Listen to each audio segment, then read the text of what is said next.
Hi, this is Brian. Welcome back to Philosopher's Notes TV. Today we've got another great book, Grit, by Angela Duckworth.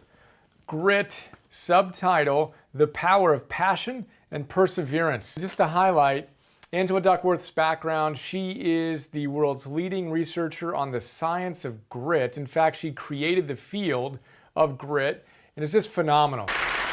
When I was 27 years old, I left a very demanding job in management consulting for a job that was even more demanding, teaching.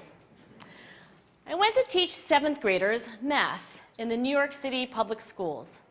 And like any teacher, I made quizzes and tests, I gave out homework assignments. When the work came back, I calculated grades. What struck me was that IQ was not the only difference between my best and my worst students.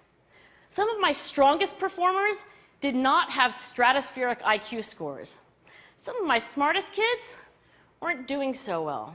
And I was firmly convinced that every one of my students could learn the material if they worked hard and long enough. In education, the one thing we know how to measure best is IQ. But what if doing well in school and in life depends on much more than your ability to learn quickly and easily? So I left the classroom and I went to graduate school to become a psychologist. I started studying kids and adults in all kinds of super challenging settings. And in every study, my question was, who is successful here and why? Grit. 5 big ideas. Let's start with number 1, beast. Beast, what is that? That is short for Beast Barracks. Angela Duckworth started her research on grit at West Point. Top students from around the country spend literally like 2 years prepping to get in. You have to have a congressman or a senator or vice president write you a letter of recommendation to get into West Point. Extraordinarily prestigious, hard to get into, yet once you get in, 20% of the class that starts will drop out by the end, and most of those drop out during the first 7 weeks of orientation in something called Beast Barracks.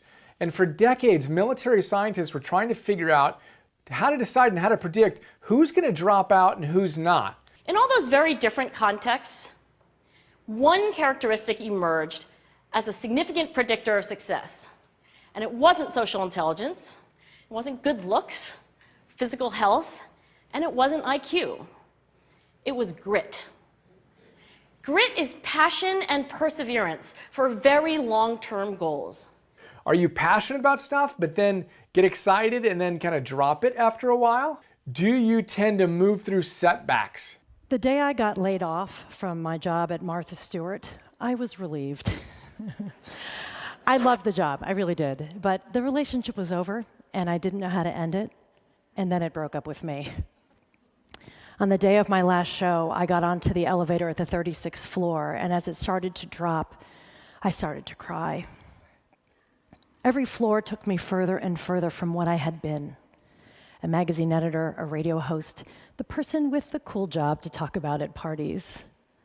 But I tell you, there are some times in life where you fall down and you feel like you don't have the strength to get back up. Because I tell you, I'm down here, face down, and I have no arms, no legs. It should be impossible for me to get back up, but it's not. You see, I will try 100 times to get up, and if I fail 100 times, if I fail and I give up, do you think that I'm ever going to get up? No. But if I fail, I try again and again and again. For as long as I try, there's always that chance of getting up. Does that make sense? And it's not the end until you've given up. And just the fact that you're here should persuade you that you have another chance to get back up. I needed to get paid to do something, right? I mean, I live in New York City. If you're not paid to do something, you're not going to be there very long. But this idea that I had to know what I was supposed to do now, right? I'm supposed to pursue this passion. I'm leery of passion for a few reasons. But one of them is that passion is not a plan. It's a feeling. And in my opinion, you have all been given some terrible advice. And that advice is this: follow your passion. Every time I watch the Oscars, I cringe when some famous movie star, trophy in hand, starts to deconstruct the secret of their success. Never give up on your dreams. Who tells a stranger to never give up on their dreams without even knowing what it is they're dreaming?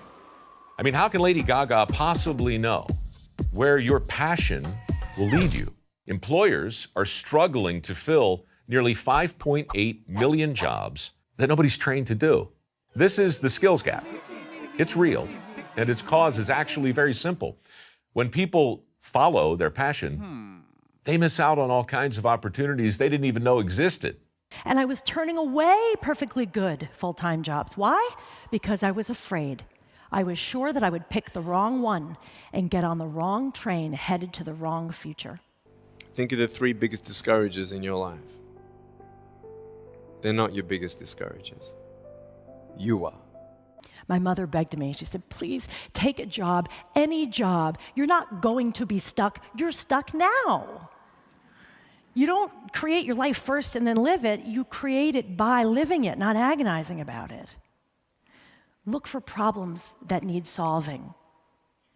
Be useful, generous.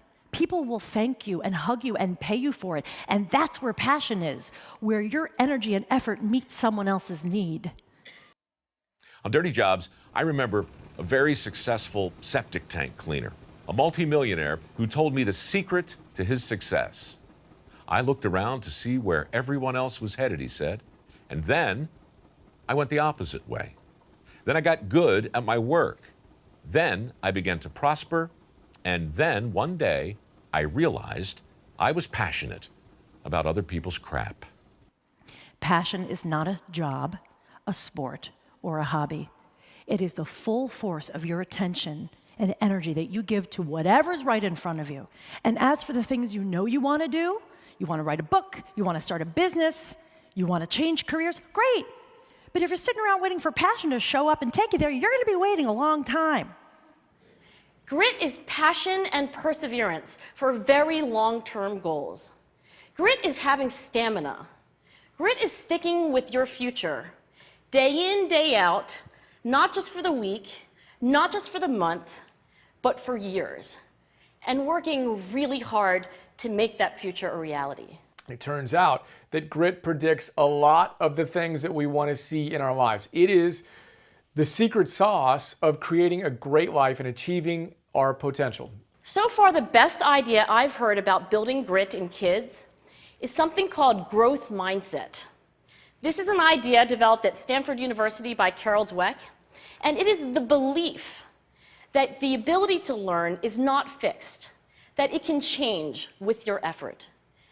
Dr. Dweck has shown that when kids read and learn about the brain and how it changes and grows in response to challenge, they're much more likely to persevere when they fail because they don't believe that failure is a permanent condition. Just start doing. Because to live a life full of meaning and value, you don't follow your passion. Your passion follows you. Thank you.